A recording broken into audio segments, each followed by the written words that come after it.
Mahal na Panginoon, kami po ay nagsusumamo sa inyo at nananalangin na bigyan kami ng kalakasan ng pangangatawan, kalakasan ng loob, kalakasan ng pag-iisip upang maharap namin ang aming misyon, ang pagtulong sa aming kapwa, ang pagtulong sa lahat ng frontliners at maging sa individual na mamamayang Pilipino.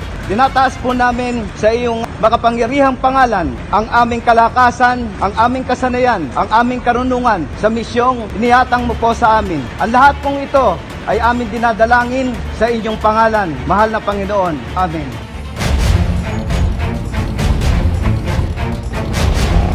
Thank you po.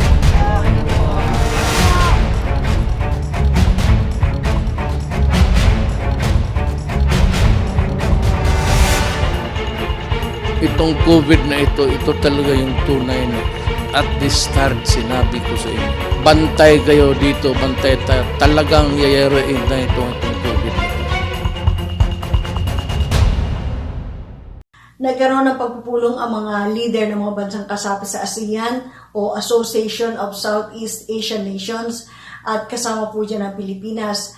Sa natura pong pulong na pagkasunduan yung panukala ng bansang Thailand na magkaroon ng regional fund para sa mga pagkakataong katulad ng paglaban sa COVID-19 na kinakaharap hindi lang ng ASEAN kundi ng maraming bansa sa mundo, nearly 200 nations or nearly 200 countries. Sa naturang pagpupulong din, it was a virtual conference, kauna-unahan po na ginawa dahil po bahagi po yan ng pinapatupad sa mga bansang kasapi yung lockdown and stay-at-home policy or quarantine policy ng mga bansa. Nagsalita din po doon si Pangulong Rodrigo Duterte at doon po sinabi po niya na kailangan magkaroon ng mekanismo ng early warning pagka magkakaroon ng virus na katulad ng coronavirus ng COVID-19. Ang sabi po ni Pangulong Duterte, ang COVID-19 na pandemic na nararamdaman ng mundo at nakaapekto po sa mga bansa sa ASEAN ay hindi huling virus o huling pandemic na maaring lumutang sa hinaharap. Kaya mabuti raw o mainam na magkaroon ng early system of warning sa mga bansa para makapaghanda yung mga bansa sa mga eventuality or sa mga emergency and crisis situation na katulad ng kinakaharap natin ngayon. Maliban doon, sinabi rin po ni Pangulong Duterte na kailangan pagtibayin, mas pipitan pa yung kooperasyon sa mga bansa at sinabi niyang naniniwala siyang magtatagumpay ang mga bansa sa ASEAN na labanan ang COVID-19 kapag ang mga bansa sa ASEAN ay magkaisa. We are in the middle of an unfolding catastrophe, unprecedented in scale and devastating in impact for all. We face a new and different kind of enemy. In the most visceral way, COVID-19 is upending the totality of our way of life, and this virus threatens to exact the highest tolls on our people and our economies. We are forced to impose drastic measures to address this pandemic. We ask our people to distance from each other and stay home. We reduce social economic activities to the barest minimum. And we close our borders, creating barriers for mobility and trade. These immediate responses, while necessary, could drive our societies and larger international community further apart. And yet, an effective strategic response requires that we come together and cooperate even more.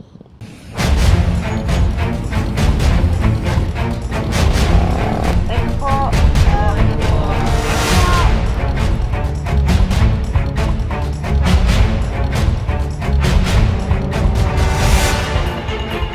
Itong COVID na ito talaga yung tunay na at the start sinabi ko sa inyo, bantay kayo dito, bantay tayo. Talagang yayaroin na itong COVID.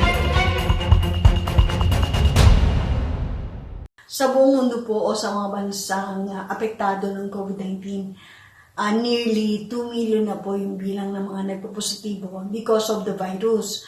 Sa Pilipinas po, halos 5,000 na ang bilang at patuloy ang pagtaas ito. Naroon ng indikasyon na hindi po ito mapapako o mababawasan, kundi madadagdagan pa. Lalo pat, nagsisimula na po ngayon yung tinatawag nating mass testing.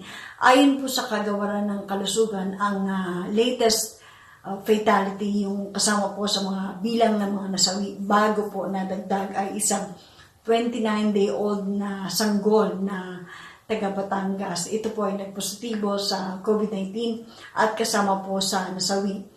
Yung mga vaccine naman po o antidote na inihanda ng mga bansa, pinag-aralan, 15 po yung nasa listahan, may priority sila na 3. Yung unang testing, gagawin po yan sa China, sa bansa na kung saan nagsimula ang problema ng COVID-19. May ulat po si Donald Dominguez Carbullo. Halos sumampa na sa 2 milyon ang kumpirmadong kaso ng COVID-19 sa buong mundo. Sa araw-araw, libo-libo pa rin ang tinatamaan ng sakit sa iba't ibang mga bansa. Sa huling datos ng Johns Hopkins University, mahigit 1.9 milyon na ang kumpirmadong COVID cases sa buong mundo. Sa nasabing bilang, mahigit 119,000 ang pumanaw. Sa Estados Unidos, mahigit 580,000 na ang kumpirmadong kaso at mahigit 23,000 ang nasawi. Pinakamaraming kaso ay sa New York na nakapagtala ng mahigit 196 cases. Sumampa na sa mahigit 10,000 ang bilang ng nasasawi sa New York. Sa kabila ng mataas na datos, sinabi ni US President Donald Trump na malapit nang matapos ang ipinatutupad na lockdown sa Estados Unidos. Katunayan, baka nga mas mapaaga pa niya kaysa inaasahan ang pagkatapos ng lockdown at makababalik na sa normal na buhay ang mga mamamayan. But I want to thank the many governors, health professionals, scientists, and business leaders for their incredible hard work and input over the past month, and even long beyond a month, Mike, I would say. We've been working together with a lot of them for, it seems like, forever. I've been having many discussions with my team and top experts, and we're very close to completing a plan to open our country, hopefully even ahead of schedule. And that's so important. We will soon finalize new and very important guidelines to give governors the information they need to start safely opening their states. My administration's plan and corresponding guidelines will give the American people the confidence they need to begin returning to normal life. That's what we want. We want to have our country open. We want to return to normal life. Our country's going to be open, and it's going to be successfully opened. Kasunod ng US na mayroong pinakamaraming kaso ay ang Spain na may mahigit 170,000 cases at mahigit 17,700 na nasawi. Ang Italy ay mayroong mahigit 159,500 na kaso at mahigit 20,000 ang nasawi. Habang ang France ay mayroong mahigit 137,800 na kaso at mahigit 14,900 ang nasawi. Ang World Health Organization naglabas ng kriteria na maaring magamit ng mga bansa bilang batayan sa pagbawi sa ipinatutupad na lockdown. Kabilang sa maaring gamiting batayan ay kung kontrolado na ang local transmission sa isang lugar at kung nabawasan na ang outbreak. The new strategy summarizes what we have learned and charts the way forward. It includes 6 criteria for countries as they consider lifting restrictions. First, that transmission is controlled. Second, that health system capacities are in place to detect, test, isolate, and treat every case and trace every contact. Third, that outbreak risks are minimized in special settings like health facilities and nursing homes. Fourth, that preventive measures are in place in workplaces, schools, and other places where it's essential for people to go. Fifth, that importation risks can be managed. And sixth, that communities are fully educated, engaged, and empowered to adjust to the new norm. Sa Pilipinas, nadagdagan ng 291 pa ang bilang ng kaso ng COVID-19. Sa ngayon, 5,223 na ang kumpirmadong kaso ng sakit sa bansa. Nakapagtala naman ng mataas na bilang ng mga gumaling sa sakit. 53 pasyente ang nakarecover sa COVID-19 ayon sa DOH, kaya umabot na sa 295 ang bilang ng mga gumaling. Habang nadagdagan naman ng 20 pa ang bilang ng nasawi, kaya 335 na ang death toll sa bansa. Donna Dominguez, Radyo Inquirer, 990, Bayang Nagtatanong, Mamamayang Nag-uusisa.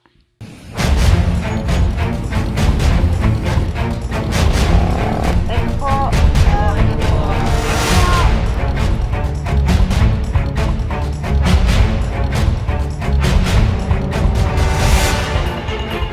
Itong COVID na ito talaga yung tunay na at the start sinabi ko sa inyo. Bantay kayo dito, bantay tayo. Talagang yayaroin na itong COVID na ito. Sa tinuguri ang The City That Never Sleeps, New York City, ang gobernador po ng New York ay nagsabi na the worst is over. May indikasyon po na unti-unti na pong nanunumbalik ang pagtakbo ng ang takbo ng ekonomiya at ang mga business establishments po dun sa New York. Bagaman may mga karagdagan pa rin pong kaso na naitatala. Muli po nagbabalik si Mike Cohen sa ulat mula sa New York. You can see the cityscape beyond. For those of us who have to live with the risk of course, being in the danger zone where the virus infection is so high, 77% of the people who are tested at the highest level come out positive, 58% is a general average. So more than half to almost 2/3 of all the people who live in this area are exposed or have been found to be positive for COVID-19. That's an entire city of more than 12 million people. As you wander around the city, though, you have to remember that these people have to eat, even on lockdown. We're allowed to go to the grocery, but how do you shop in a time of COVID? I'm going to bring you on a safe shopping trip through Stu Leonard. We have 7 stores in the Metro New York area, and I'm going to bring you through one of them right now. This is a safe way you can go grocery shopping right now.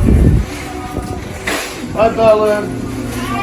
See, everybody at the store is required to wear masks right now. Hey, those look beautiful right there, those baskets. As you can see, Corey here, show them your screen there, Corey. That's how many people are in Stu Leonard's right now. He's keeping track of everybody coming in and going out. We want to limit the number of people so we flatten the curve. Here's something, we have plenty of these around, okay? Plenty of them. Just have a ball. Put them. Just enjoy these things, okay? I'm gonna even wipe my cart down again. Hey, how you doing, guys? You can see we bake all fresh bread in the morning. We have plenty of products. How'd it go? Hi, Mario. We put sneeze guards. Hi, how you doing? We put sneeze guards up in front of the registers and walking. Keep your distance. This is one thing you want to do, but come on, sit down. Hey, what advice would you give everybody about shopping safely as they're going to the store? Keep your distance, wear gloves, wear a mask, and just try to stay apart from everybody. You should be fine if you do that, okay? Absolutely. This could probably be the cleanest place you could be all day, because every single night it's fully sanitized, above CDC standards, and we have a 2-hour wipe down. Yan po si Stu Leonard, may-ari ng isa sa pinakamalaking grocery dito sa New York City. Ang Smithville Foods naman sa South Dakota, siya ang nagsusupply ng pagkain, lalo ang pork and beef para sa mga lungsod tulad ng New York, New Jersey City, Newark, at iba pa mga lugar dito sa East Coast. Mula pa sa South Dakota, dinadala ang mga beef, pork, chicken dito sa New York City at iba pa mga rural states. Ang mga food processing workers ang nasa front line din ng pag-supply ng pagkain, di lamang dito sa Estados Unidos, kundi sa buong mundo. 40,000 ang kanilang empleyado. Sa ngayon, 290 sa mga empleyado nila ay na-positive sa COVID. Bagamat tinitiyak na ligtas naman ang mga pagkain. Handling, preparing, Ang processing, problema and transporting ay of raw food papaano ito products para sa food utilizes supply. appropriate food safety and personal hygiene procedures at all times. This includes frequent sanitization. We routinely employ personal protective equipment throughout our facilities, which covers employees' heads, faces, hands, and bodies. Kaligtasan sa pagkain ay napakahalaga para sa mga USDA protected and tested Processes products. and Ayon sa protocols Smithfield that follow Foods, the strict sumusunod guidance of sila. the CDC to effectively manage potential COVID-19 cases in our operations. In addition, all our facilities and farms operate under strict biosecurity, which currently restricts all non-essential visitors. Smithfield is not alone. General Mills at ang Cargill, ang dalawang pinakamalaking food producers sa Estados Unidos at exporters, ay naglabas din ng kanilang babala na naghahanda naman sila sa anuman insidente sa kanilang mga workers. Ayon naman sa Mayo Clinic, kahit ang mga fruit and fresh vegetables dapat hugasan. Ituro ng mabuting hygiene para sa mga fresh vegetables and food products. I have an issue with eating fruit even when COVID is not around. I want to make sure that I've washed it thoroughly. So I generally, if I have to eat an apple and I'm not going to peel it, I am going to wash it with soap and bottled water. I do that when I travel. I would do that right now. I would wipe it dry and then I would eat it. The risk is really low. Again, you don't know if it has had any exposure or not. There's one good thing about the SARS-CoV-2 virus is that it is what we call an enveloped virus. And an enveloped virus is a little bit more susceptible to heat, bleaching, drying, antiseptics and those kind of things. So it is easier to kill it. So heating a vegetable or heating some food will Food inactivate security the is very important, sabi ni Dr. Verk, at ito po ang ginagawa dito sa New York City. Mula sa worst hit city in the world when it comes to the coronavirus, I'm Mike Cohen.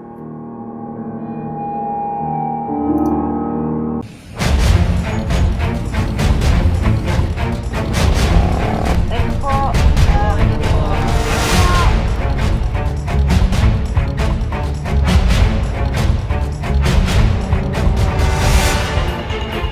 Itong COVID na ito talaga yung tunay na at the start sinabi ko sa inyo. Bantay kayo dito, bantay tayo. Talagang yayarain na itong COVID na ito.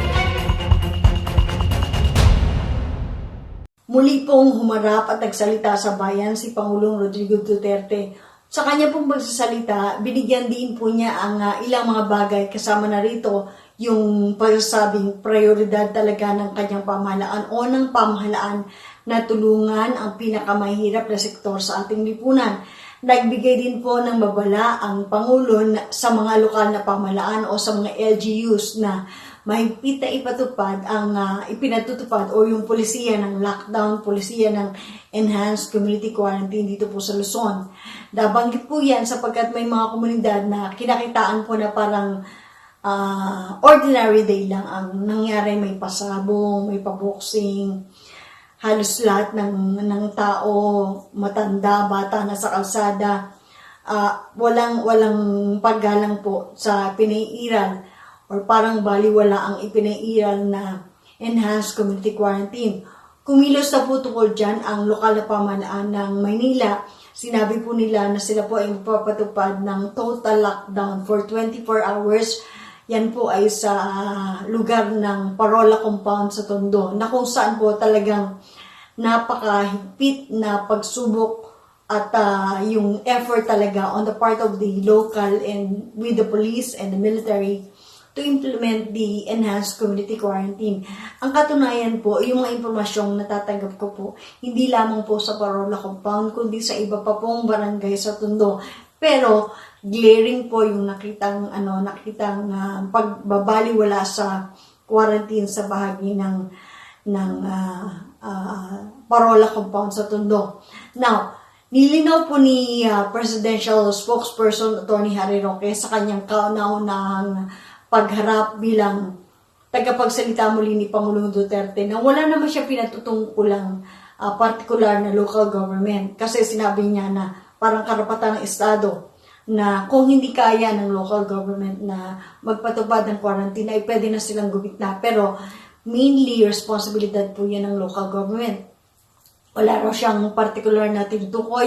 Ang kanyang pasubali, ang kanyang babala ay para sa lahat ng mga local government units. May report si Angelique Jordan. Inanunsyo ni Pangulong Rodrigo Duterte na posible niyang alisin ang idineklarang enhanced community quarantine sa buong Luzon. Sa kanyang public address, sinabi ng Pangulo na aalisin niya ang ECQ kung magkakaroon na ng antibody para masugpo ang coronavirus disease o COVID-19.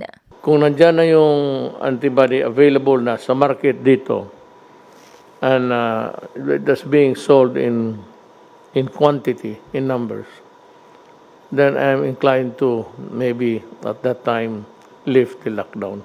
Anya, isang hindi pinangalanang pharmaceutical firm ang nakapag-develop na ng antibody at inaasahang ilalabas ito sa merkado sa buwan ng Mayo. Meron ng, I cannot mention the pharmaceuticals, the giants, pero meron na ako nakapaggumawa ng antibody. Yung antibody na hindi galing sa tao. Yung kasing yung antibody na mag-fight ang ano mo, ang sarili mong antibodies, tapos ma-overwhelm mo yung kalaban, yan, gawa ng katawan mo. Meron ng medisina, antibody ang isang giant pharmaceuticals. Tapos naghahabulan sila.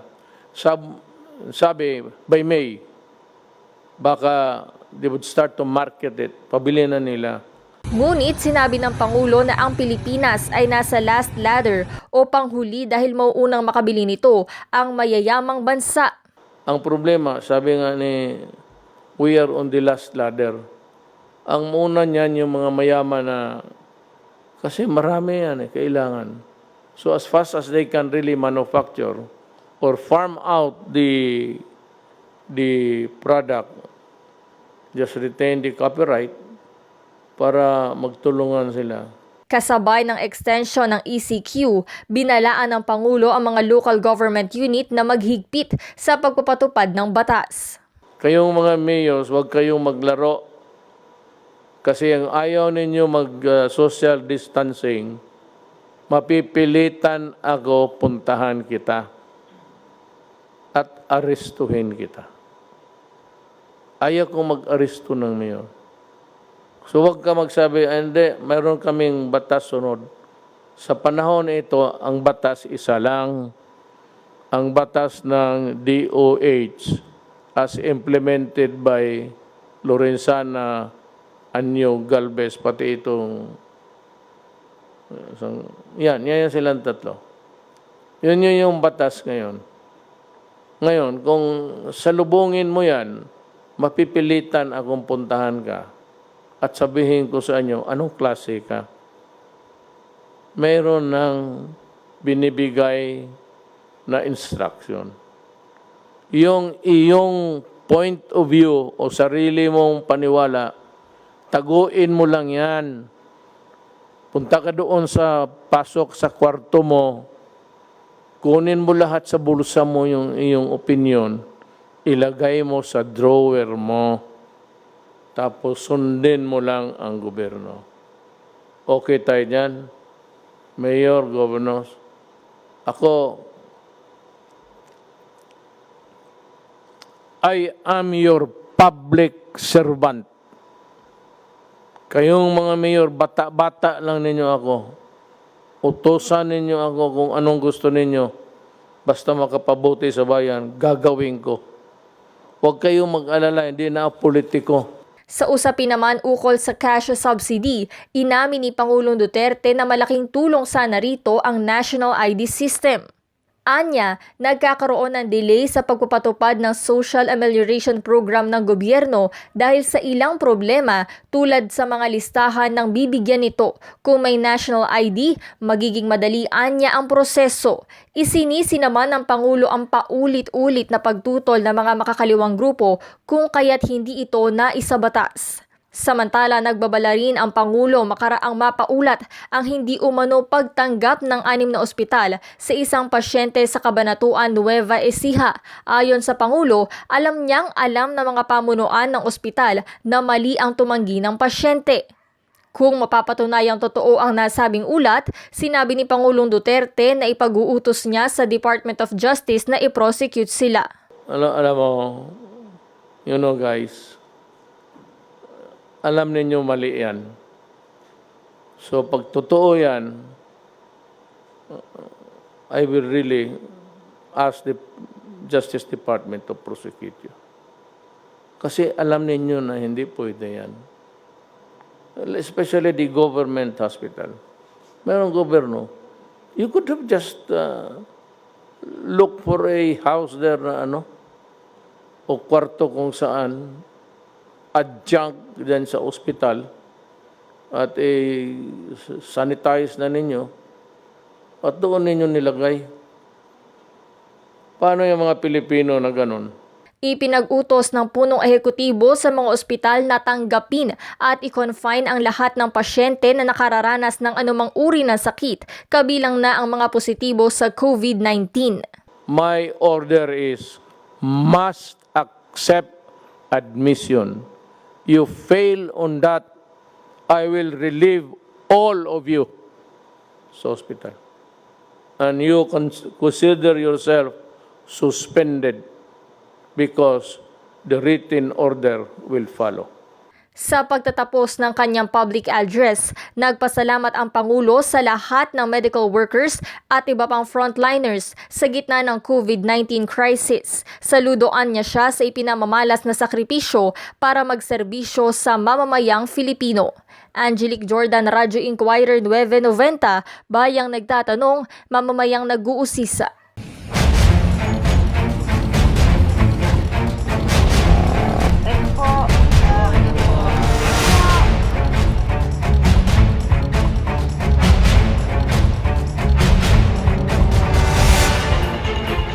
Itong COVID na ito talaga yung tunay na at the start sinabi ko sa inyo.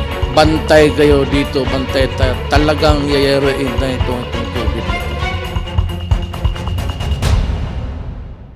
Ang middle class, sinabi po ng pamahalaan na intention din lang tulungan ang middle class at hindi lamang yung poorest of the poor o yung pinakamahirap na sektor sa ating lipunan.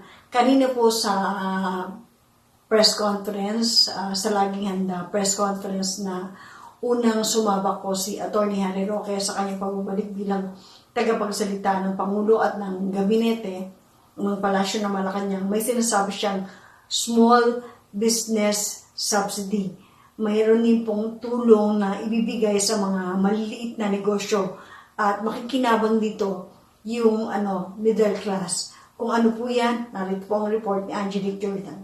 Inanunsyo ng Palasyo ng Malacanang na inaprubahan na ni Pangulong Rodrigo Duterte ang pagbibigay ng tulong sa mga micro, small and medium enterprises. Sa Laging Handa press briefing, sinabi ni Presidential Spokesperson Harry Roque na 3 package ang ibibigay sa mga maliliit na negosyante na apektado ng Enhanced Community Quarantine bunsod ng COVID-19. Kabilang dito ang Small Business Wage Subsidy, Guarantee on Small Business Loans, at ang Enhanced Net Operating Loss Carryover. Ayon kay Roque, nasa 3.4 million na negosyante ang mapagkakalooban ng Small Business Wage Subsidy. Aabot anya sa 38.5 billion hanggang 51 billion pesos ang ilalaang pondo ng gobyerno para rito. Ito po ibibigay sa mga manggagawa ng SMEs at ito po ay sa pamamagitan ng pagbibigay ng halagang 5,000 hanggang 8,000 pesos kada empleyado. Now, ang requirement lang po nitong programang ito, kung kayo po ay nakatanggap na dun sa DOLE ng 5,000, isang buwan na lang pong subsidy ang makukuha nyo dito sa Small Business Wage Subsidy. Maliban dito, magbibigay din anya ng garantiya ang pamahalaan sa small business loans bunsod ng lockdown. Alam po natin dahil nga nagkaroon ng lockdown, importante na magkaroon ng additional capital ang ating mga maliliit na negosyante. No? At dahil po dito, ang gobyerno ay bibigay ng garantiya sa hanggang 60 billion pesos kung hindi po ako nagkakamali, no? At ito po ang ginawa ng ating gobyerno, pinul po natin lahat ng mga guarantee funds na meron tayo ngayon nang sa ganun po ay madaling makakuha ng loans ang ating mga small and medium enterprises. Samantala sa Enhanced Net Operating Loss Carryover, mabibigyan ng pagkakataon ng mga maliliit na negosyante na ma-claim ang lugi sa kanilang tax filing sa loob ng 5 taon. Yung lugi po ng ating mga maliliit na mga negosyante dahil nga nagkaroon tayo ng ECQ ay po pwede nilang ma-claim sa kanilang tax filings for a period of 5 years. Binanggit naman ni Roque ang nauna nang naibigay na tulong ng gobyerno tulad ng pagkakaroon ng extension sa BIR filing at palugit sa pagbabayad ng utang at upa. Samantala, batayan niya sa public address, humiling ang punong ehekutibo sa mga alkalde at iba pang lokal na opisyal na mahigpit na ipatupad ang social distancing sa kanilang mga nasasakupan. Nilinaw naman ito na walang direktang pinatutungkulan ang Pangulo sa naging pahayag nito. Wala naman po akong alam na pinariringgan siya, pero ito po ay warning sa lahat ng mga mayor, no? Alam niyo po, itong social distancing, hindi nga po ito matitigil itong COVID. Ito po ay nagpapabagal lamang ng pagkalat ng sakit. So kung hindi pa natin susundin ang social distancing, talagang mabibigo po yung ating ninanais na mapabagal yung pagkalat ng sakit. At siyempre po, kung ang mga lokal na opisyalis ay hindi magpapatupad nito, sino pa magpapatupad ng batas? Meron naman po tayong sapat na batas na po pwedeng gamitin laban doon sa mga hindi sumusunod sa kanilang mga katungkulan. Meron po tayong dereliction of duty, meron din po tayong disobedience with lawful orders. So yan po ay, as a matter of fact, a warning to all local government officials, kinakailangan ipatupad po ang social distancing. Nakiusap din anya ang Pangulo sa mga nagmamando sa checkpoints na huwag harangin ang mga nagpapadala ng supply ng pagkain sa loob at labas ng Metro Manila. Angelique Jordan, Radyo Inquirer 990, Bayang Nagtatanong, Mamamayang Nag-uusisa.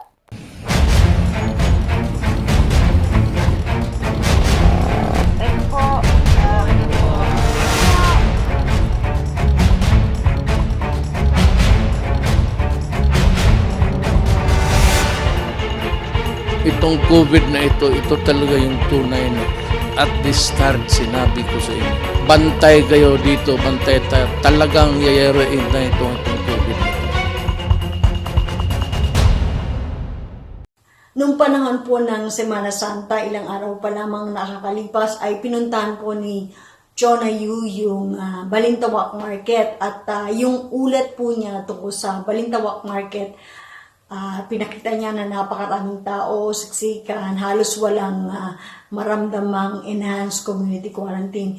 Yun po ang naging dahilan kung bakit umaksyon ang lokal na pamahalaan ng Quezon City. May isang palengke na naman po pinuntahan si Chona Yu. Ito po yung Blumentritt Market. Ganun din po ang dinatnan niya, halos parang ordinaryong araw ng palengke. Ngayon, may paliwanag po dyan yung lokal na pamahalaan ng Maynila. Sinabi po nila, dahil sa nagsara yung Balintawak Market, ang naging tendency po o ang naging epekto nito, nagpuntahan sa Blumentritt Market. Sa madaling salita, hindi lamang mga taga Maynila o taga lungsod ng Maynila ang namili at nagkumpulan sa bahagi po ng Blumentritt Market. Ang pangako po ng lokal na pamahalaan ng Maynila, aaksyonan po yung naging sitwasyon sa Blumentritt Market, katulad po ng ginawa doon sa Balintawak Market. Yun naman po ang layunin namin kung bakit namin pinupuntahan yung mga lugar na katulad ng Balintawak at Blumentritt Market. Narito po ang report ni Chona Yu.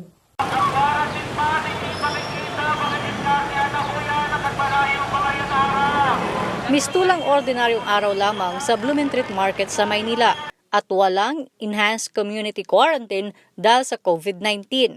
Dagsa pa rin kasi ang mga mamimili. Sa bungad pa lamang ng palengke, mahaba na ang pila. May mga tauhan naman ang Manila Police District at mga barangay officials na sumusuri sa body temperature sa pamamagitan ng thermal scanner. Tinitingnan din kung may quarantine pass. May mga nakumpiska na ang MPD at barangay officials na peking quarantine pass. Nalalaman nila na peke dahil photocopy lamang ito. Sa crowd estimate ng MPD, nasa 5,000 mamimili ang dumagsa sa Blumentritt. Mahigit 1 oras na nakapila si Jocelyn Cambalisa para lamang makapamalengke. Wala naman anyang problema ang mahigpit na seguridad at social distancing dahil para rin naman ito sa kanilang kaligtasan.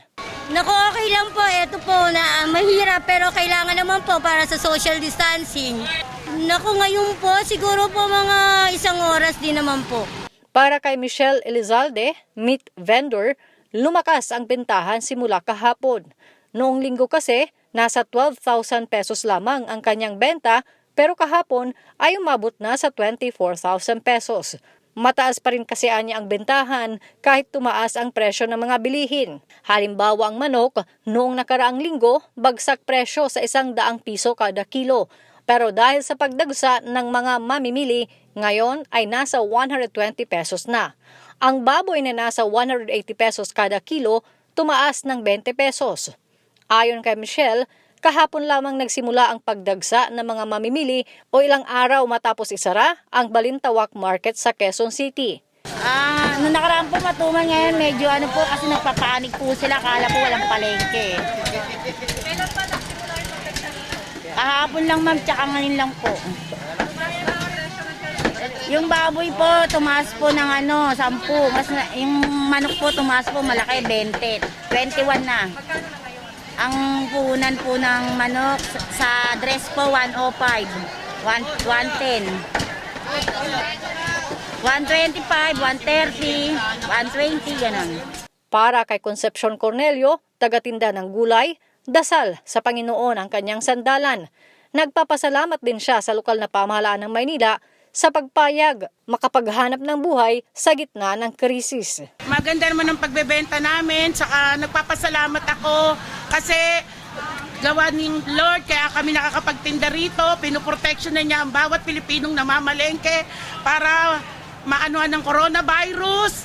Number 1 yan, dapat mag-pray tayo para ang pamamalengke natin, yung pantay-pantay, dapat may social distancing para maiwasan natin ang sakit.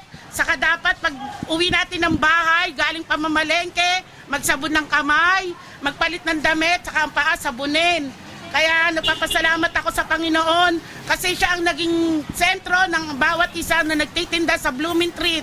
Kung wala si Lord, siguro wala rin kaming magagawa. Bukas ang Blumentritt Market mula alas 5 hanggang alas 10 ng umaga at alas 4 ng hapon hanggang alas 7 ng gabi.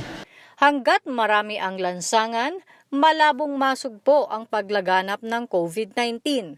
Sa April 30, nakatakdang matapos ang lockdown sa Luzon. Chona Yu, Radyo Inquirer 90, bayang nagtatanong, mamamayang nag-uusisa.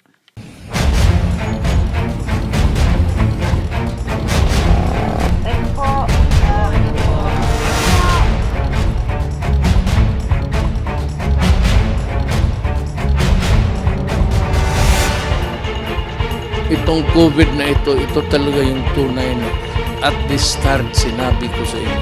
Bantay kayo dito, bantay tayo. Talagang yayaroin na itong COVID na ito.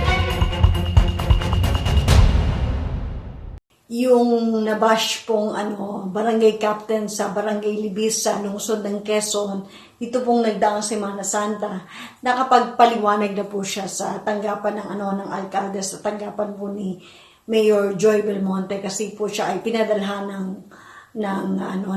parang sulat para siya ay magpaliwanag kung bakit hindi siya dapat parusahan sa paglabag doon sa umiiral na enhanced community quarantine. Sabi po nung barangay captain, si kapitana, nakausap po siya ni Janice Cosio, hindi raw siya nababahala kahit pa nabash siya, may dahilan daw kung bakit ginawa niya. Nagkaroon pa nga raw ng konsultasyon bago niya ang ginawa niya nung nagdaang Huwebes Santo. Ang ulat mula kay Janice Cosio. Halos ipako sa krus si Barangay Libis po nung Barangay Lenig Libando ng mga netizens nung nakaraang Semana Santa. Naging viral sa social media ang video ng parada na pinumunuan ni Libano nung Huwebes Santo. Sigaw ng mga netizens, nilabag na opisyal ang social distancing. Kagagaling lang ni Glivano sa opisina ni Mayor Joy Belmonte sa Quezon City Hall nang matsyempahon ko siya sa Barangay Hall. Sabi niya, nagsumiti siya ng kanyang 2 pahinang paliwanag dahil pinadalhan na siya ng show cause order para ipaliwanag ang kanyang panig. Nag-explain ako. Siyempre, gano'n naman sa lahat ng iniimbestigahan siguro, dapat naman mag-explain ka muna bago ka akusahan. Di ba? Yan lang. Mag-explain lang ako sa proper authority. Kung ano sasabihin ng DILG, ano sasabihin ng proper authority, susunod ako. Kung nagkamali man kami doon, edi talagang tatanggapin ko. Ipinaliwanag ni Glivano ang kanyang panig hinggil sa viral video ng kanilang parada nung Huwebes Santo. Yung parada, actually pagkilala yun doon sa ating mga frontliner ng Tagalibis, no? Kasi barangay volunteers is also a frontliner, di ba? Mga BHW, BPSO, youth ng SK, kami sa council. We consider ourselves as frontliner kasi day and night nandito rin kami nagtatrabaho para ipagpatupad yung quarantine na panawagan ng ating presidente, di ba? So, yun yung aming ginawa, no? Pagtugon sa panawagan ni Secretary Nograles na bigyang parangal yung ating mga frontliner. 4 weeks na po tayong nagka-quarantine. Tama po, 4 weeks na. Sa 4 weeks na yan, syempre yung ating mga tao, at sobrang higpit ko kasi rito, it's about time na parang itaas mo rin ng konti yung moral nila, makita nila kung sino yung kanilang mga frontliner na tumatrabaho sa barangay. So, kami na tumugon doon sa panawagan ni Secretary Nograles. 2 days before the activity, mayroon kami ditong paging system na maririnig ng buong barangay namin kasi napakaliit lang ng barangay namin. Actually, minsan naririnig pa nga ng St. Ignatius yung paging system namin, no, kalapit barangay. At nag-announce tayo. At ang announcement natin ay, mga kabarangay, ito yung pagtugon natin sa panawagan ng ating sekretaryo ng national government para sa araw ng kagitingan na kilalanin yung mga frontliner. Hanya, pinag-isipan at pinag-usapan din naman nilang mga opisyal ng barangay ang plano at ang lahat naman ay sumuporta. At isaanya sa ikinonsidera nila ng gusto sa planong parada ay ang social distancing. Alam naman namin yung distance, no? Yung social distance. Kasi kami nga nag-i-implement, di ba? So, malinaw sa amin yun. So, naka-social distance kami. Itong kahabaan ng El Pasco Street, medyo isa sa major kalsada namin na medyo malaki-laki, maayos. May nagtotorotot sa bintana, kaya akala mo may banda. No? Tapos yung paging system namin, tumutugtog yung We Are the World. So, naririnig, mahina. So, nagmarcha. Maganda. Okay. Pagliko namin doon sa may Pimihia, isa ring major road namin, doon kasi merong sasayaw talaga na TikTok na 8 tao. Katwiran niya sa pagsasagawa nila ng sikat na TikTok. Kami, nag-champion kami sa Quezon City Women's Dance Contest. Sa buong Quezon City, ang libis. 2 consecutive na kaming champion dyan.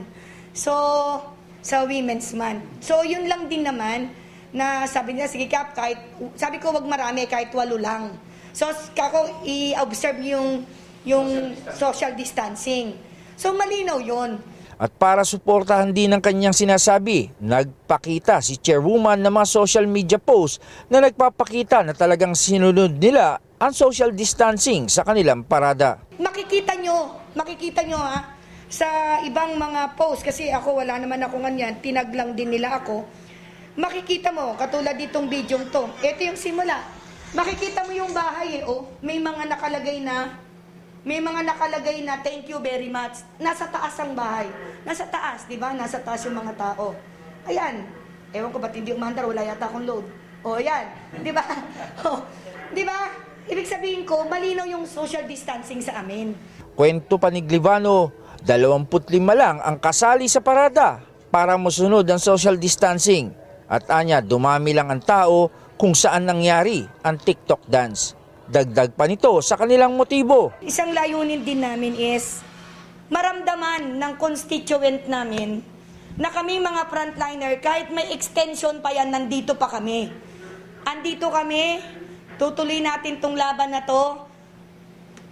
Para lang merong maramdaman ng mga constituent na kami mga frontliner dito ay buo, nagtatrabaho, at hindi kami magpapabaya para sa kanila. Nang medyo kumapal ang tao dahil sa TikTok dance, ayon kay Glivano, pinatigil na niya agad ang lahat. Hindi na. Pinabalik ko na, tigil na, balik na. Hindi na kami dumiretso doon sa kalsadang yun. Hindi namin tinapos yung kalye na yun. Pinabalik ko na yung mga tao sa barangay hall. Bumalik na kaming mga volunteer. Kasi kung gano'n na mangyayari, magkakaproblema talaga, di ba? So, doon lang naman sa areang yon, siguro na overwhelmed lang yung pamilya, no, mga sumasayaw, di ba? Nandun yung, at mismo yung sumasayaw na yon, tagaron sa area na yon. Walang galing dito sa Sitio 4, sa Sitio 2, Sitio 4, walang galing sa ibang sitio. Sila lang yon, yung area na yon. Hindi rin inakala ng opisyal na magiging viral ang kanilang ginawa at uulanin sila ng kaliwat kanan na panlalait, ngunit anya, hindi siya affected at ang kanyang buwelta pa. Ako, hindi ako masyado kasi sa social media eh. Hindi rin ako nagbabasa. Kaya hindi ako apektado. Sa akin, bilang leader, alam ko yung trabaho ko. Di ba? Alam ko na wala akong nilabag na batas. Kasi tumugon lang ako doon sa panawagan ni Secretary Nograles. Kung yung iba nga di ba, ibang munisipyo, makikita nyo naman kung paano nila tinugunan yung panawagan ni Secretary Nograles. Hindi na ako magme-mention kasi pangit naman.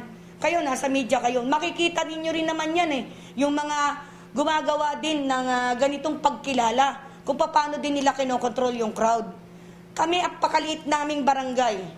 5 hektarya kami. Di ba? 4,000 ang residente ko dito mahigit. Wala pang 100 tao yung lumabas na yun. Kasama na kami. Para ako saan naman kami ng ganon sa social media. Pero ako, hindi ako apektado Kasi hindi ako nagbabasa, sorry doon sa mga basher ko. Hindi po ako nagbabasa, kaya hindi nyo ako naaapektuhan. Diin ni Glivano anuman ang sentensya sa kanya, hindi sa social media, kundi ng mga opisyal ay malugod niyang tatanggapin at ito ay kanya na lamang hihintayin. Jan Escosio, Radyo Inquirer, 990, Bayan nagtatanong, mamaya nag-uusisa.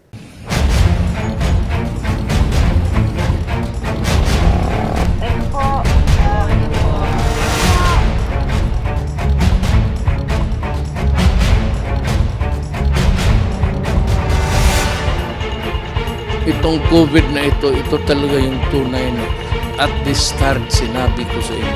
Bantay kayo dito, bantay tayo. Talagang yayaroin na itong COVID na ito. Yung mga senador po na nag-test na positive sa COVID-19, sila po ay on the way to recovery. Yung iba po considered recovered na. Halimbawa katulad ni Senator Sonny Angara. Si Senator Sonny Angara, because he is considered a COVID-19 survivor, nasa stage na po siya ng full recovery. Yung kanyang dugo, kinailangan po ng DOH para gamitin sa iba pang mga pasyente o para magamit sa iba yung pang pag-aaral para mas maunawaan natin ang sakit na o ang virus na COVID-19. Inalam din po ni Jan Escosio yung ibang ginagawa ng mga senador sa panahon na ang bansa ay humaharap sa isang napakalaking krisis. Lahat ba sila nakatuon sa iba pa nilang magagawa laban sa virus na ito? Tumutulong ba sila para makagaan o mapagaan man lang yung pinagdadaanan ng ating mga kababayan? May ulat tungkol dyan, nagbabalik si Jan Escosio. Test, Quarantine and Treatment o TQT. Ang mga ito ayon kay Senator Win Gatchalian ang dapat ikasa ng mga lokal na pamahalaan kasabay ng pagpapalawig ng ECQ o Enhanced Community Quarantine. Sinabi ng senador habang nagpapatuloy ang pagdami ng mga tinatamaan ng COVID-19, dapat ay pangunahan na ng mga lokal na pamahalaan ang laban. Gusto ni Gatchalian na magkaroon pa ng karagdagang kapangyarihan at hayaan ng LGUs na bumili ng testing kits at makapagpatayo ng testing facilities para agad malaman ang mga positibo sa COVID-19 sa mga barangay na nakapagtala na ng mga kaso. Ibinahagi nito na sa Valenzuela City ilang araw nang isinasagawa ang localized mass testing sa pakikipagkasundo ng pamahalaang lungsod sa The Medical City. Sa kasunduan, ang The Medical City ang nagproproseso ng testing hanggang ng 50 residente sa isang araw at ginagawa ito ayon sa senador para malaman kung sino ang kailangang i-quarantine at sino ang dapat na talagang ihiwalay.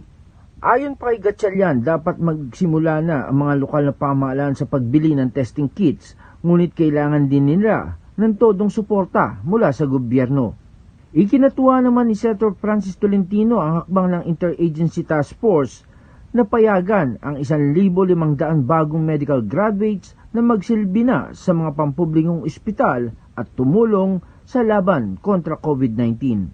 Inanunsyo ni Task Force spokesman Carlo Nograles na ikinonsidera na nila ang interim guidelines para sa special authorization for the limited practice of medical graduates base sa gabay ng DOH. Una nang nanawagan si Tolentino sa kagawaran na ipakalat na ang mga bagong medical graduates para makatulong sa medical frontliners alinsunod sa nakasaad sa Republic Act No. 2382 o ito yung Medical Act of 1959 kung saan ang mga medical at nursing graduates na nakapagtapos na ng 4 na taon sa kanilang kurso, bagamat wala pang lisensya, ay maaring payagan ng kalihim ng DOH sa mga pambihirang pagkakataon o pangangailangan. Ibinahagi Tolentino ang kanyang panukala ay ginawa na sa Italy kung saan hindi na pinakuha ng board exam ang 10,000 medical graduates at isinabak na sila sa laban kontra COVID-19 at anya, ito ay magandang pagkakataon para ipakita ang pagmamahal sa bayan at kababayan. Muli namang ipinagdiinan ni Senate President Vicente Soto III na ang mga kabilang sa tinatawag na informal job sector tulad ng mga driver, tindero, obrero.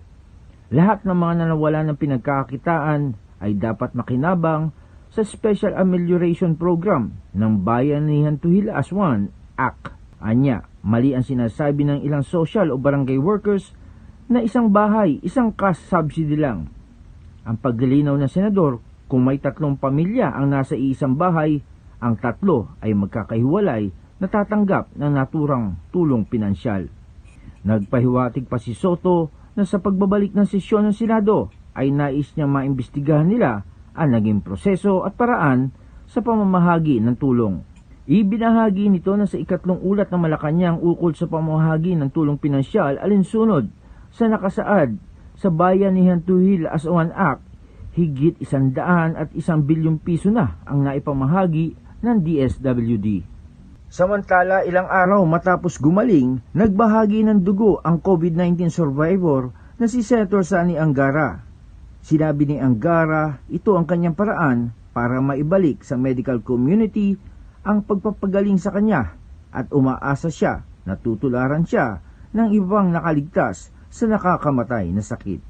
Panawagan niya sa lahat ng mga may kakilala na COVID-19 survivor na magbigay din ng kanilang blood plasma dahil nakakasagip ito ng mga buhay. Ang blood plasma ng senador ay isinalin sa isang COVID-19 patient na kritikal na ang kalagayan. Noong nakarang Pasko ng pagkabuhay naman ang isa sa mga araw sa kanyang buhay na tiyak hindi makakalimutan ni Senate Majority Leader Juan Miguel Zubiri. Natanggap na niya ang ulat ng Makati City Health Office at sinabi na negatibo na siya sa COVID-19. Ang pagkakaligtas niya sa sakit ay itinuturing ni Zubiri na panibagong pagkakataon sa kanyang buhay. Nung Lunes, sinabi naman ng senador na ang pagkakaligtas niya ay ang the best birthday gift na kanyang natanggap at nagpapasalamat ito dahil muli niya nakapiling ang kanyang pamilya makalipas ang higit 1 buwan nilang pagkakawalay. Samantala, si Senator Joel Villanueva ay piniling tumulong sa mga magsasaka sa Luzon, lalo na sa Pampanga sa panahon ng ECQ. Namigay din siya ng relief goods sa ilang bayan sa Bulacan. Hinikayat niya ang lahat na manatiling matatag sa pananampalataya sa Panginoon. John Escosio, Radyo Inquirer. 9:90, bayan nagtatanong, mamaya nag-usisa.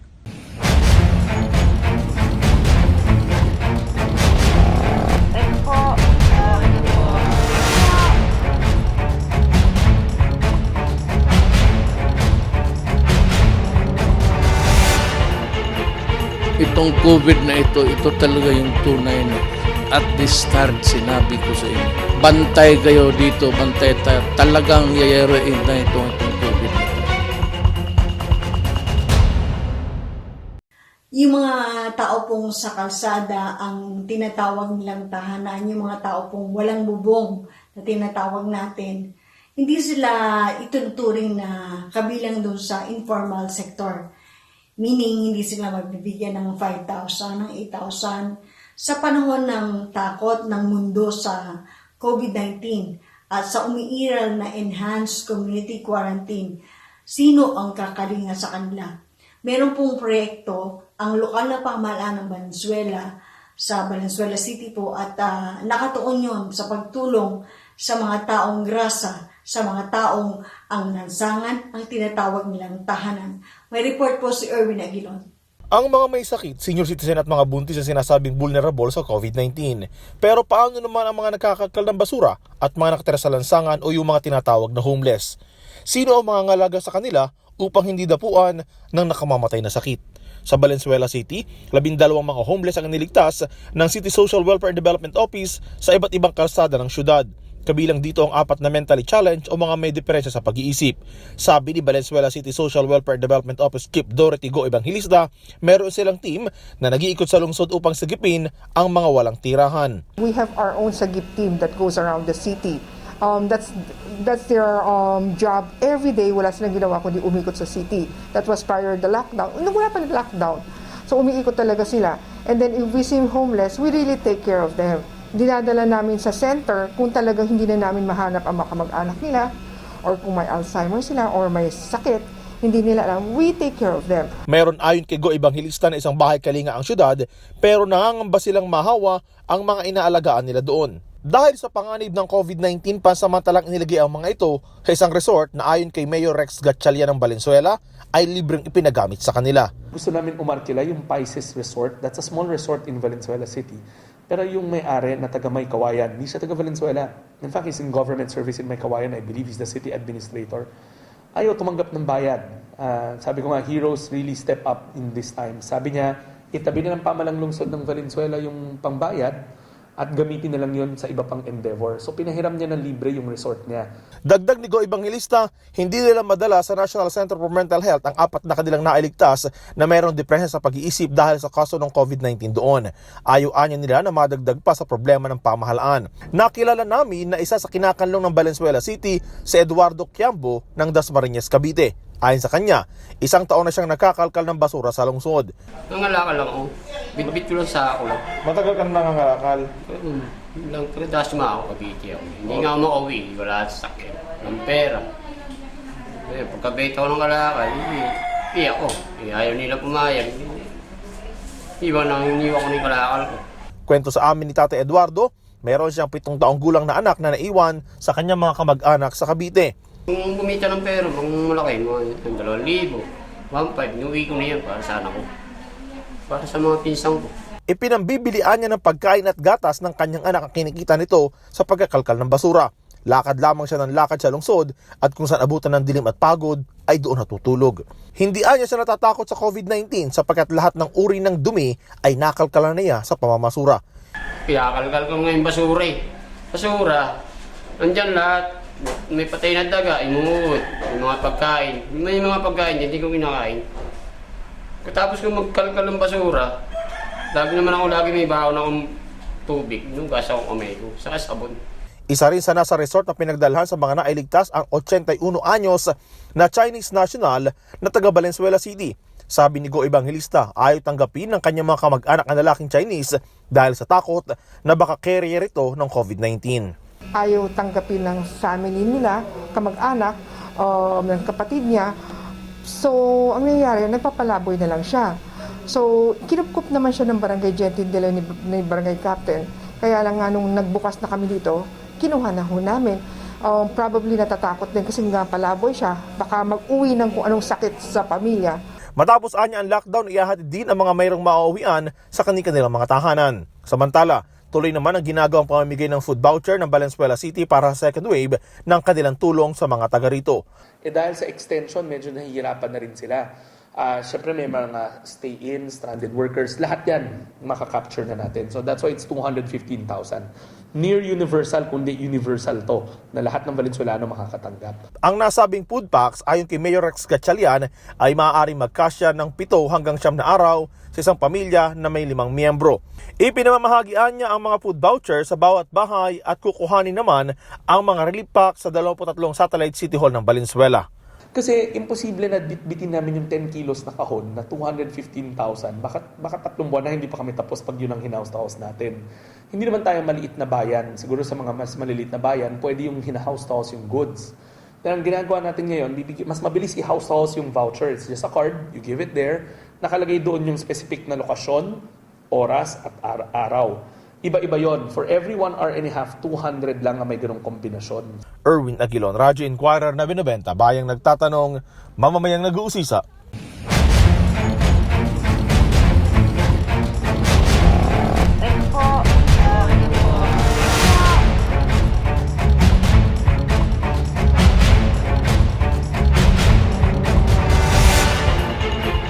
Itong COVID na ito talaga yung tunay na at the start sinabi ko sa inyo. Bantay kayo dito, bantay tayo. Talagang yayaroin na itong COVID. Kapag ang isang miyembro po ng medical profession, isang frontliner, ay nilabag po ang protocol tungkol sa sa contact tracing dun sa deklarasyon kung siya ay tinest o hindi sa COVID-19. What do you do? Ito po ay sinabi ko sapagkat dito po sa kinaroroonan ko, may isa pong kaso ng doktor na nakihalubilo po nakapamili sa isang duty-free shopping center nandito po sa loob ng Subic Bay Freeport na maaring naglagay sa alanganin sa iba pa pong mga nakasabay niyang namili doon sa area na yon or prior to going to that area. Kasi parang this case mirrors the case of Senator Coco Pimentel. Remember the case of Coco Pimentel, Senator Coco Pimentel. Siya po ay naghihintay ng resulta ng test niya. At habang naghihintay siya, dapat pumirmi lamang siya sa isang lugar. Part of the medical protocol, part of the SOP. Pero pumunta pa rin po siya doon sa ospital. Meaning, may possibility, there was that possibility na na-endanger niya yung mga nakasalumuha siya. This case is no different. Ngayon, ang tanong dito, ano ang mangyayari sa susunod na araw? Kasi parang ang lumalabas dito, kung pag-uusapan yung extent ng nung kanyang pakikihalubilo, dawit po dito ang Bataan sapagkat siya po ay nagtatrabaho sa Bataan. Siya po ay nakatira sa Olongapo City. Tapos, siya ay nakapasok ng SBMA. So, 3 areas po yung pinag-uusapan natin. Ngayon, yung duty-free shopping center na kanyang pinuntahan, kung saan siya namili last April 13, ay ipinasara na po. Magkakaroon ng disinfection habang nire-resolve pa ng mga lokal na otoridad ng Bataan, ng Olongapo at ng SBMA ang kaso ito sapagkat base doon sa isang chat group na kinabibilangan ko where local authorities of Olongapo, SBMA, and Zambales and Bataan are in that chat room, ay usapin po ngayon kung kaninong responsibilidad, kung kailangan bang magkaroon ng total honesty, kung magkakaroon ng transparency sa kaso ng medical doctor na ito sapagkat parang nalabag o outright nalabag ang medical protocol as far as COVID-19 is concerned.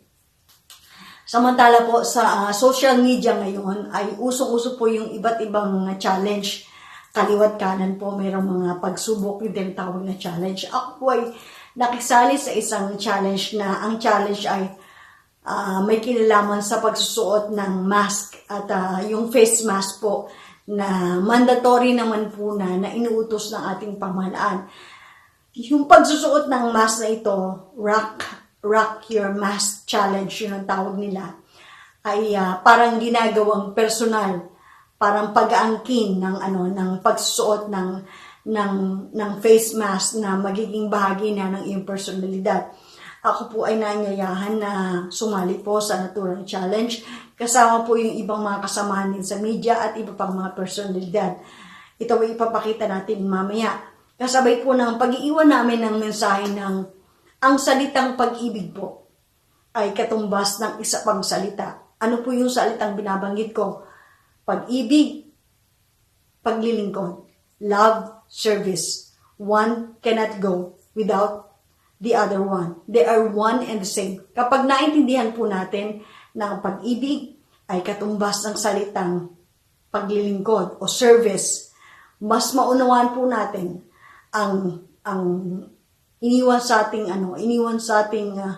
leksyon ng COVID-19 na kinakaharap hindi lamang ng mga Pilipino, kundi ng mga kapwa natin nilalang o ng kapwa natin tao sa buong daigdig na ngayon ay nakikipuksa, nakikipaglaban sa COVID-19. Ako po si Erlinda Lacruz Bernal. Marami pong salamat. Hi, I am Edgar Hinisa, President of Mondrian Aura College, Subic Bay. Love is an appeal, it is an invitation.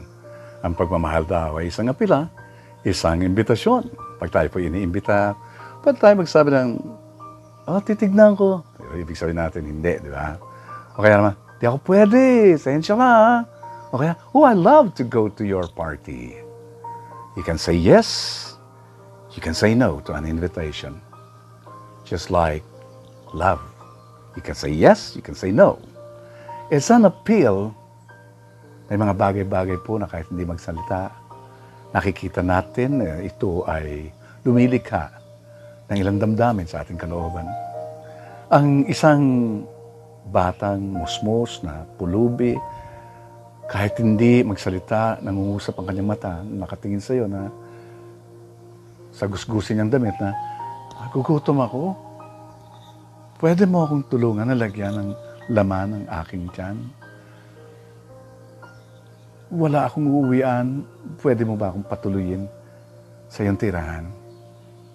You can say, yes, sige, hati tayo dito sa pagkain ko. O kaya, sa'yo na lang to.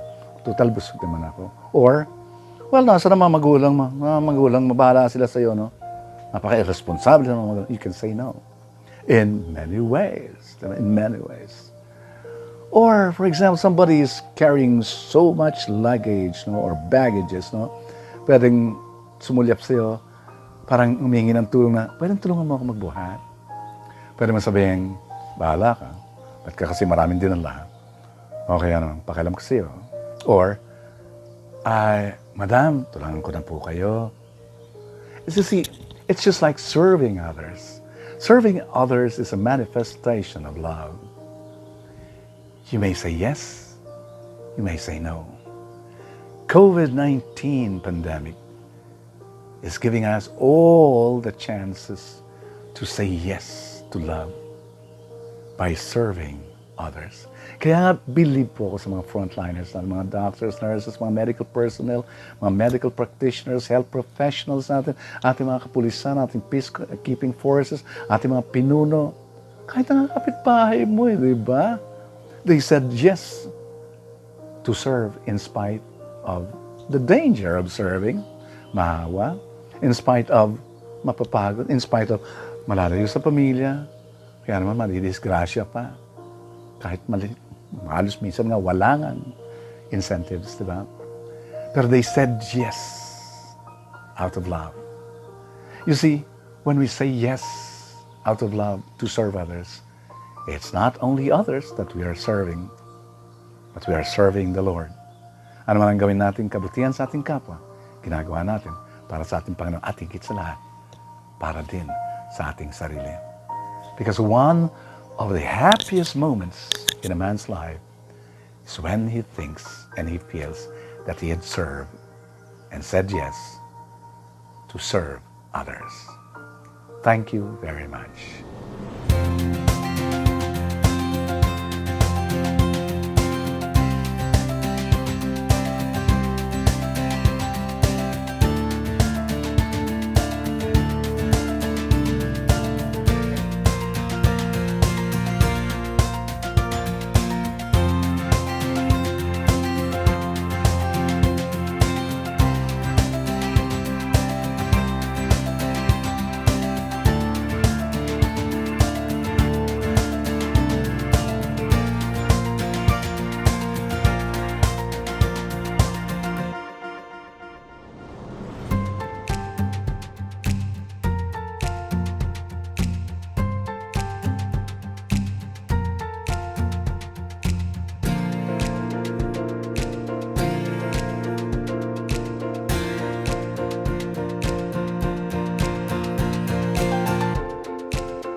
the hands and help me face the rising sun. Comfort me through all the pain my life may bring. There's no other hope that I can lean upon. Lead me, Lord, lead me all my life.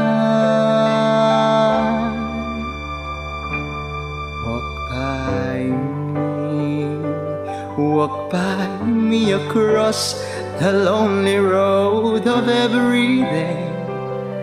Take my arms and let your hand show me the way. Show the way to live inside your heart. All my days, all my life. You are my life. You're the lamp upon my feet. All the time, Lord, I need you there. You are my life. I cannot live alone. Let me stay by your guiding love all through my life. Lead me, Lord.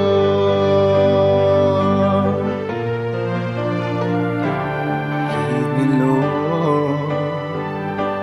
Even though at times I've rather go along my way, help me take the right direction. Take your road. Lead me, Lord, and never leave my side. All my days, all my life. You are my life. You're the lamp upon my feet.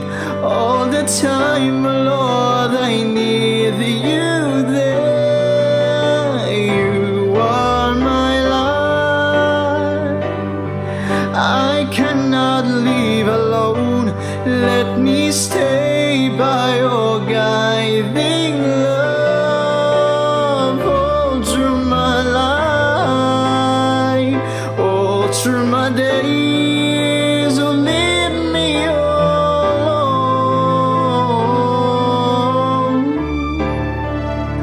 all my life, all my life.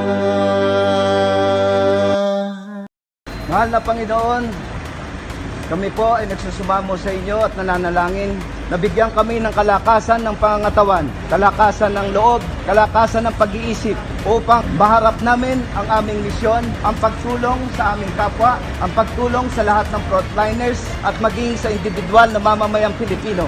Tinataas po namin sa iyong makapangyarihang pangalan ang aming kalakasan, ang aming kasanayan, ang aming karunungan sa misyong inihatang mo po sa amin. Ang lahat pong ito ay aming dinadalangin sa inyong pangalan, mahal na Panginoon. Amen.